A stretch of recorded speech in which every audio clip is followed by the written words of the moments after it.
The number 10 Bronco of all time, Von Miller.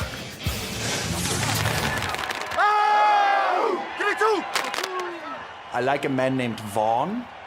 In Germany, Von is a middle name, like Thomas von Humboldt, you know. He's silent Von Miller, which I like. So when I say his name, I always go, Von Miller.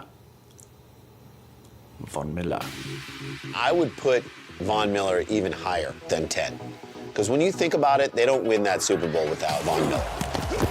Von Miller with the sack! He was the very best on the defense that was the best. The ball is free! Touchdown, Denver!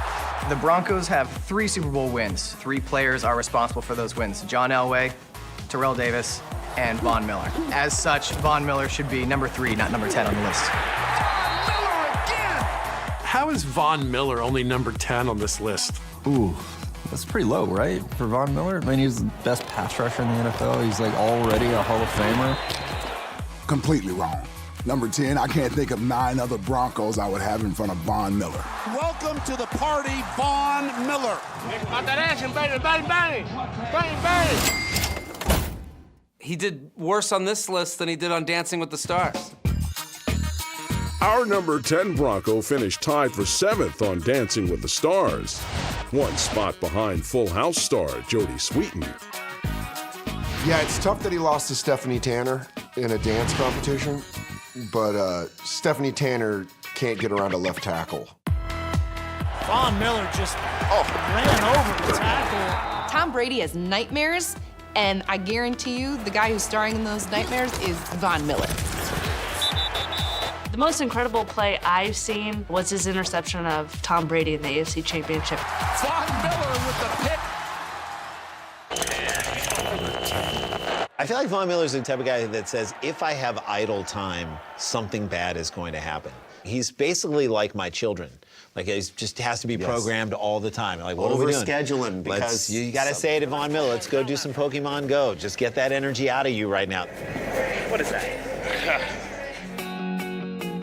The Super Bowl 50 MVP was the 3rd fastest of 50 career sacks in NFL history. But he has 3 million fewer Twitter followers than Tim Tebow. Luckily for Von, our list isn't based solely on dance competitions and social media. He is a Hall of Fame talent, and I do think that's where he'll be when it's all said and done. This career is still going like this. I think when it's all said and done, he'll probably be in like the top 3 or 4 conversation. We haven't even seen what all he can do. There's time for Mr. Miller to bump himself up on that list. Proud of you, man, all right? The number 9 Bronco of all time, Karl Mecklenburg. Mecklenburg, I haven't heard that name in years. Do you know his nickname? Meck? The albino rhino. Like, Karl Mecklenburg sounds like one of the terrorists from Die Hard. When you're named Karl Mecklenburg, you're not doing anyone's taxes in April. You're a 6-time All-Pro, crunching running backs and quarterbacks for a living. I'm guessing they ran the name albino rhino by Karl before they actually started calling him that, because you don't want to get that guy upset at you. But you talk about a guy that just wrecked things. I mean, from when he came into the league, I think it's a fitting nickname.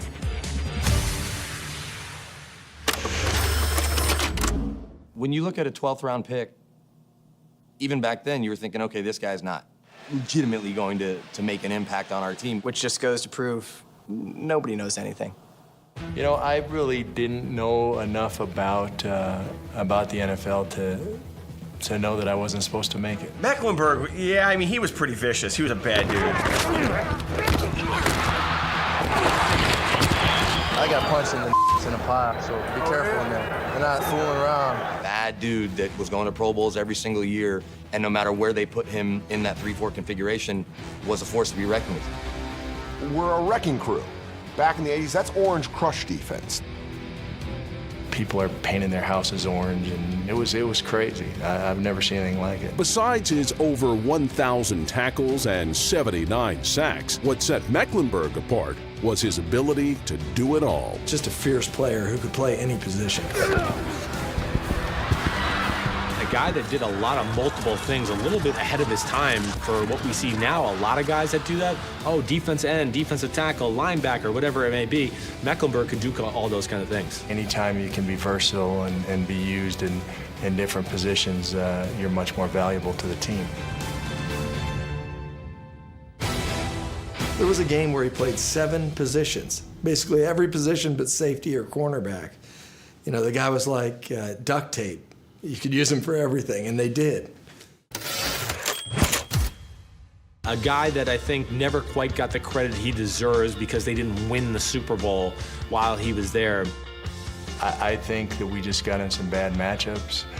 We got in situations where we were taken advantage of. He led that Orange Crush defense. So I think he deserves to be on the list. Very underappreciated player. If you're not from the Denver area and you're not over the age of 40, I don't think you understand how big of a defensive player Karl Mecklenburg was for the Denver Broncos. Who else do we got on the top 10 greatest names? The number 8 Bronco of all time, Randy Gradishar. Right! Similar to Karl Mecklenburg, our number 8 Bronco is an overlooked member of the Orange Crush who never won a Super Bowl and perennially falls short in the Hall of Fame voting. You don't push me off. Just catch the ball. But unlike the albino rhino, Randy Gradishar didn't have a catchy nickname. He just racked up tackle after tackle. 200 tackles for anyone is almost unheard of. Randy Gradishar averaged 200 tackles a season for a decade. 200 tackles a year for 10 years, those are the kind of numbers that Hall of Famers put up. He was absolutely the engine of one of the greatest defenses in NFL history. Bronco recovering. Here comes Gradishar. He should be in the Hall of Fame. There's no question about it. You can make a countdown of the top 10 Broncos defenders who were snubbed by the Hall of Fame. In fact, this is almost that list. Top 10 Broncos snubbed by the Hall of Fame. That's who these guys are. Gradishar's lunch bill mentality and orange and blue collar work ethic has been overshadowed by the more iconic NFL personas of his day, and even his own teammates. People think about that defense and they just think about the Orange Crush. Think about them as a whole. I mean, think about Lyle Alzado because he kind of his larger-than-life personality. Come on, yourself, boy! I'll break your head. Come on. You know, I think of Tommy Jackson because Tommy Jackson was a good player. And Gradishar kind of gets a little bit lost. Randy Gradishar was an all-time great middle linebacker on a par with Mike Singletary, Ray Lewis, Brian Urlacher. He wasn't a Butkus or a Ray Nitschke or a Jack Lambert. That wasn't his game. He was smart. And maybe that's one of the reasons he's not as well regarded, because he didn't have missing teeth and he didn't do all that crazy stuff. He was just exactly where he needed to be. To try and intimidate other ball players on the opposing team through verbal communication, I just don't do that. That's not part of my game. And I feel that my strongest part of my game is my mental outlook. Quick count, they'll be up. Make sure they're set. Yeah. Okay. And it's a little bit longer, so start watching that. Okay. And then that way, you can get up in there. If you watch that team week in and week out, the best player in that defense was Randy Gradishar. Gradishar ranks with any linebacker that played at that time. The number 7 Bronco of all time, Rod Smith. I mean, I know he's undrafted. He didn't get drafted, right? Rod Smith, one of the greatest undrafted players of all time. Right. When he played for John Elway, he was John's favorite targeter, he and Shannon Sharpe. John lost one down the left sideline. Rod Smith, touchdown! Yeah! Hey! Contact to the bell, way to go! For an undrafted guy to make that transition and be as dominant as he was, maybe the best receiver in the AFC for a good stretch there in the 90s and into the 2000s. Touchdown, Denver! He's perfectly suited right there at number 7. Who are the scouts that are missing these guys? Where did he, where did he go to school? Like Belleville Area College? I can't think of what, I'm blanking on the school right now. Missouri Southern. Not very good at football. Go Lions. He kept a $1 food stamp in his wallet. Always kept it in there just to remind himself of where he came from. He just played like a guy without a father, always trying to prove that he's worthy of having a family. You have a chip on your shoulder, you got something to prove. Rod Smith had a chip as big as the Rockies on his shoulder. I think when you're undrafted, you always feel like you can lose your job. It's not good enough, man. It's not good enough. We got a 14-point lead. We should have a 28-point lead. Rod's first NFL catch was a game-winner Hail Mary on Darrell Green. Here goes the pass. Rod Smith up. He got it. Broncos win. Unbelievable. What a catch. I actually cut 2 first-round draft choices after my first year, knowing that we would go with Rod Smith. And you don't do that as a head coach in your second year unless you get a lot of confidence in somebody. Kudos to him for keeping him around and recognizing the talent he had. Everyone, when they start discussing Elway's great supporting cast in the late 90s, brings up Terrell Davis first. It was Terrell Davis to the left. It was Terrell Davis to the right. No one talks enough about Rod Smith. And then it was play action deep down the field to Rod Smith or Shannon Sharp. You need to be here with me when I go to my locker to show you them 2 Super Bowl rings. Before you start talking trash, you need to get some hardware. Rod Smith says that Super Bowl 32 was his favorite game as a Bronco. He had 0 catches in that game. He blocked the whole time. And I thought, that sort of tells you something about Rod Smith and about his priorities and what kind of teammate he is. The fact that he loves a game where he never caught the ball. He's a 3-time Pro Bowler. He was the leading receiver on both Super Bowl teams. He rewrote Broncos record books. In 1997, he had over 1,100 yards. In 1998, over 1,200 yards. Without a top receiver like that, I'm not sure how the rest of that offense operates. Rod Smith, Denver touchdown. They don't win those 2 Super Bowls in the end of Elway's career without Rod Smith. Rod Smith was a pure Bronco. He's a Broncos Ring of Famer. He's a guy that loves the city. He's on the sidelines at every game. I mean, he's almost like a mascot for the team. Smith easily snagged a spot on our list, but there's one thing he can't get his hands on. This is how you become a hero, right here. A spot in the Hall of Fame. He's never up for Hall of Fame consideration because his numbers weren't as good as these wide receiver numbers are now, but he certainly should be. I think he should get Hall of Fame consideration because he was just so great for so many years, big in big games. He was really a big, underrated part of that championship team. He is the best receiver in franchise history. To get the respect, to even make the team, let alone to be a franchise player, an all-decade kind of player, he certainly isn't getting the love from the Hall of Fame voters that he should. Kind of amazing career for a guy that kind of came out of nowhere. The number 6 Bronco of all time, Steve Atwater. He's, I did a Where Are They Now 10 years later, so this is 07. He would not talk to me. Steve Atwater's hits spoke plenty. Steve Atwater has highlight after highlight. Boom, boom, boom, boom. And for Atwater to come in, boom. Showtime, baby, showtime in the Mile High City. You had Ronnie Lott in the NFC, and Steve Atwater was the baddest dude in the AFC. Okay, don't get mad at me, Tito. Keep your head on the swivel.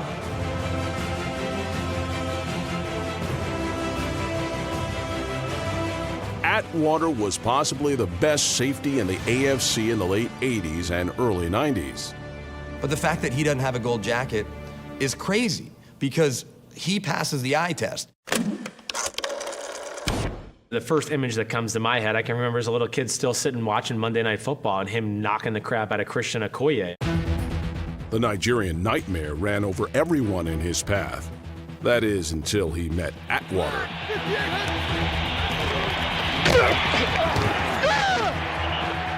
Atwater's like a Cam Chancellor of this day and age, just a guy that he was almost like having an extra linebacker in run defense. I mean, nobody had done that to Christian Okoye to that moment. You never saw Christian Okoye move backwards. We're talking about a 260-pound running back colliding in that car crash of a collision, and Atwater's standing over him. Something was going on at home when that hit happened. Like, there was like somebody bumped him earlier that day. He's been getting bumped all day. He's like, the next person come my way, I'm make them look like they're sitting down in an imaginary chair. And that's what happened. That was an imaginary chair moment. Like, you just gave a nightmare a nightmare. And that's embarrassing. You're the Nigerian Nightmare, and you get knocked on your ass. Do you keep your nickname afterwards? You should just be changed to Good Night. That's what it should be. Now you're just Good Night. No mayor, no nothing. You just got knocked on your butt. And now, the number 5 Bronco of all time, Peyton Manning. For him to be number 5 is a little suspect. But knowing the way you guys do lists, holy cow, Peyton Manning. You also saw him kind of deteriorate and couldn't throw it 30 yards downfield anymore. Peyton, quick throw, pass intercepted. That's why he's out of town. He's gone. He's doing commercials. Did you forget what happened in 2013? The man was lights out. Manning's 51st touchdown pass of the year. Congratulations. No, that was the start of something really special that season. I think that's the greatest single season of all time, Peyton Manning 2013. Manning to give him the gun, throws, he's got Thomas again who's open, and Thomas is into the end zone, Denver touchdown. Manning is hitting everybody. He's got all the time in the world, and his receivers are coming up big. 7 touchdowns? Really? Any guess who was playing against him in fantasy that night? Tied the NFL single game record with 7 touchdown passes.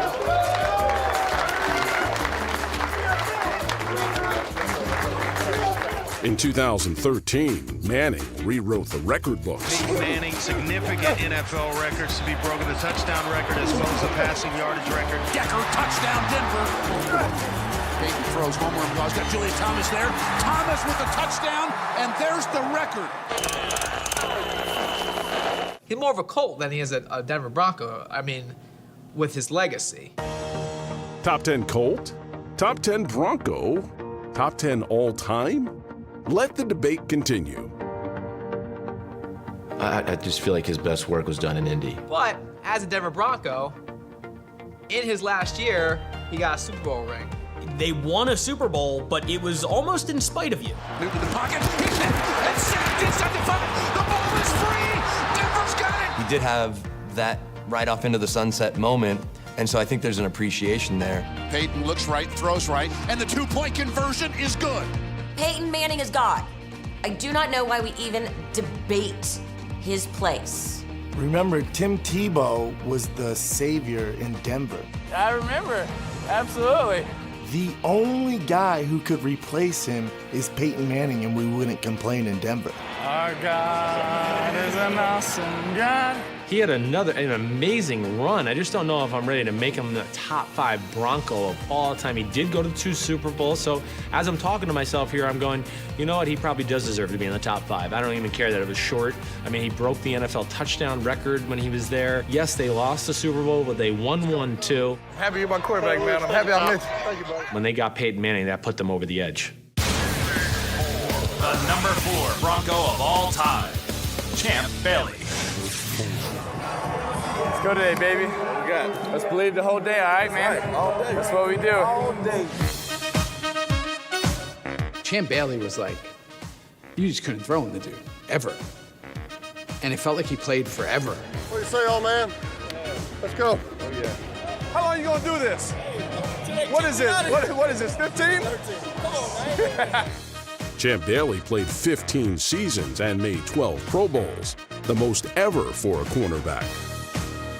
Picked off Champ Bailey with his 9th interception of the season for the All-Pro corner who just might be the best defensive player in the game today. Hey, this only the beginning, fellas. But our number 4 Bronco only ranks 26th on the all-time interception list, right behind Deion Sanders. When you talk about guys that had their island, we talk about Revis Island or Deion Sanders, Champ Bailey was in that conversation. The only reason his interception numbers weren't better is because offenses were so scared to throw to Champ Bailey. It's the old Deion Sanders line, right? There's other corners that maybe got more hype in his era because Champ's not a big talker. We ain't talking fast enough. He's kind of like the new age defensive back when it comes to wanting to be a me player, you know, having celebrations, talking a whole lot. That wasn't Champ Bailey. That's how you close the game now. Savagery at its finest. Y'all thought this was a matchup. Mismatch.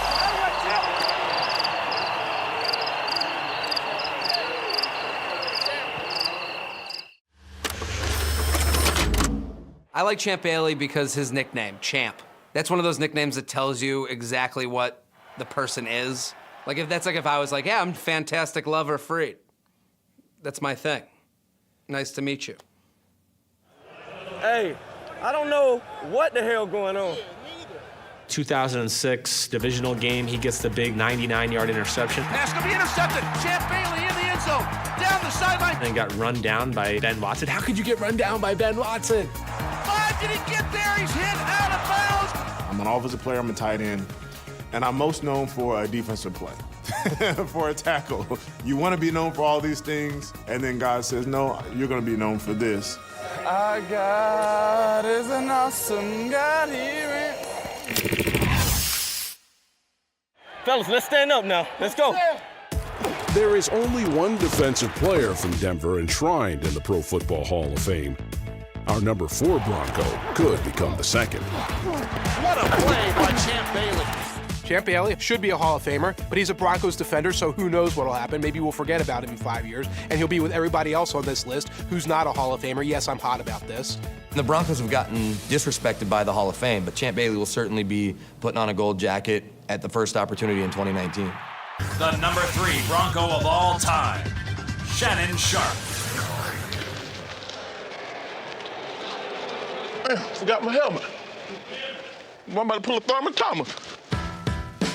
When our number 3 Bronco retired, he was the all-time leader for a tight end in every major receiving category.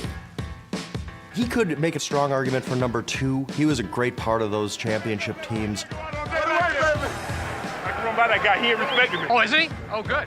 He's the first version of what we're seeing this day and age in the NFL, the pass-catching tight end, the guy that can line up at slot receiver. Touchdown to Shannon Sharpe. But yet also be the traditional tight end and block people down the line of scrimmage.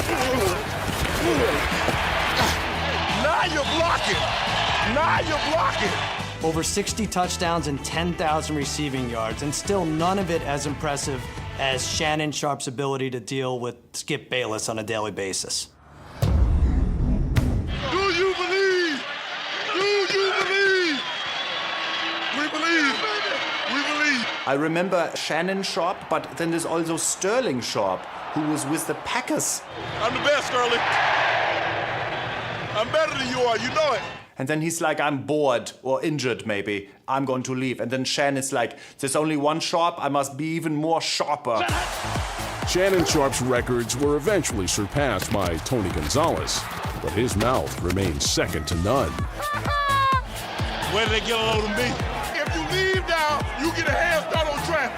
Down goes Frazier. It's a shame they made him wear a face mask. With that giant mouth of his, he could have caught every ball. Keep it going. We got to catch everything, baby. He's not only a great player, but he was a talker. I think if you wanted to tackle him back in the day, you should have just thrown big words in front of him. Undisputed heavyweight champion of the world. He makes words come out that you can kind of figure out what he's saying. Praise the Lord, baby. Praise the Lord, baby. Willie Williams read Drew down, yeah, I know. Bird read out from under Willie Williams. I know. So, you know what that means. That was the best part about Shannon Sharpe. He talked all that trash and then backed it up, which infuriated teams like the Patriots. I've called the president. President, we need a National Guard. We need as many men as you can spare because we are killing the Patriots. What I want to know is, in that clip, who is he talking to? There's a guy who has to answer it, and it's like, okay, you're the intern who has to listen to Shannon Sharpe this game. And this poor, 22-year-old guy named Chad has to be like, this is Chad. We're killing him.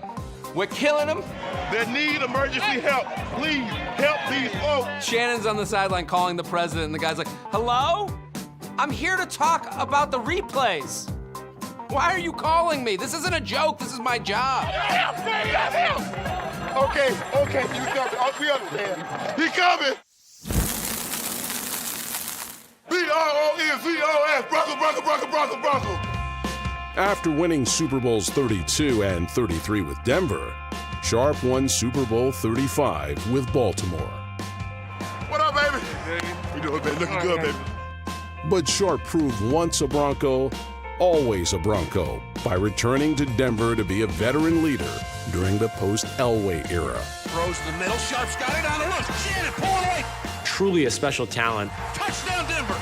Sometimes I think he gets lost in the conversation for greatest tight ends ever. Shannon Sharp was just a great player. He really revolutionized the position. He would definitely disagree that he's number 3, but I do think that's about right for him. Our Hall of Famer, Shannon Sharp.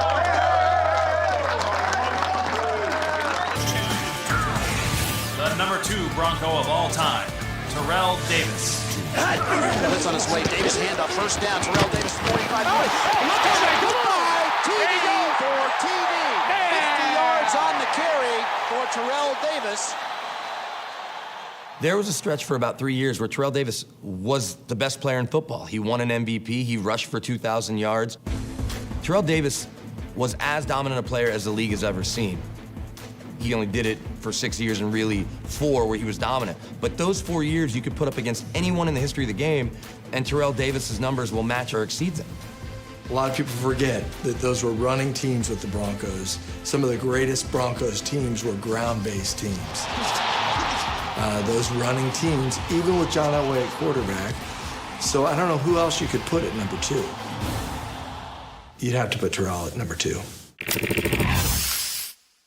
I think other than Jerry Rice, Terrell Davis is the best non-quarterback in playoff history. In 8 postseason games, Davis averaged 143 yards rushing. This guy carried them to championships. He was the key piece, not John Elway. Wins the Super Bowl. There's no victory over the Packers without Terrell Davis. That Super Bowl performance against Green Bay, that's one of the best I think we're ever going to see. 157 yards, 3 touchdowns, the juke, the spin on Eugene Robinson. Go back and watch him in Super Bowl 32. Those 158-ish yards that he makes are all man-style runs. I mean, there's nothing easy about anything he's doing there. It's not about him being elusive. He's running against a really good Packers defense, and they're tough yards.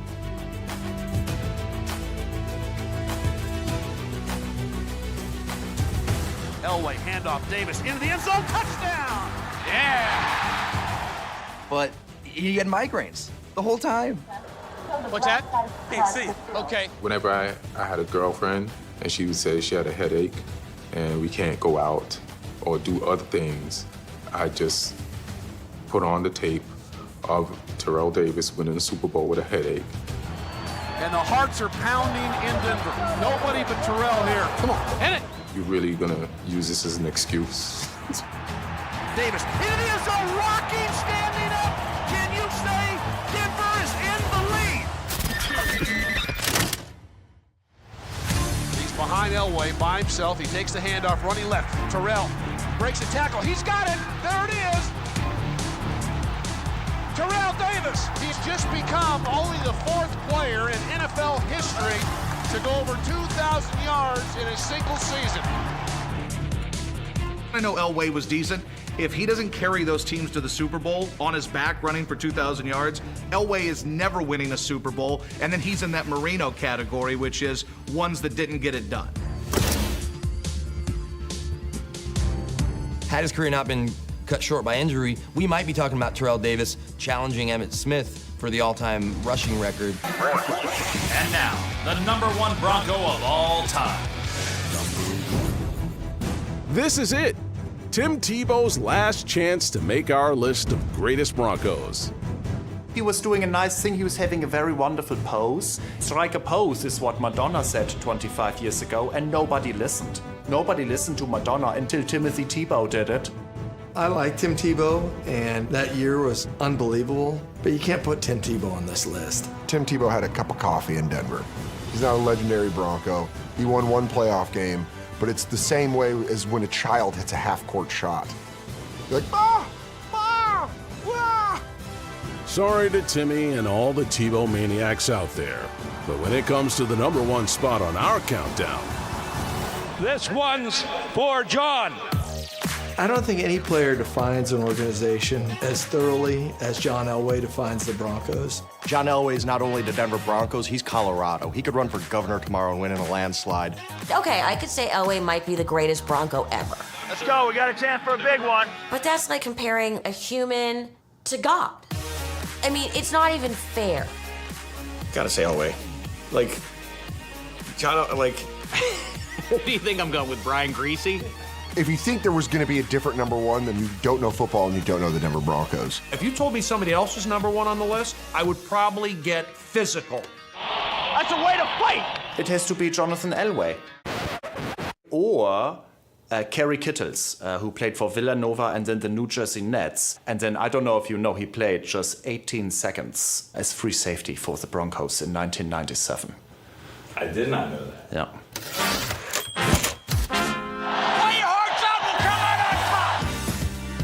Most people remember our number one Bronco capping his career with back-to-back Super Bowls. Man, I thought this was just a picture or something. But John Elway carried Denver on his back for 16 seasons, 9 Pro Bowls, 5 AFC championships, and countless comebacks. The Broncos have gone 98 yards. One of the greatest arms in the history of the league, maybe the greatest arm. He did things with a football that few humans could ever do. Well, what can you say? Only Elway can pull that off. You ready for a heater?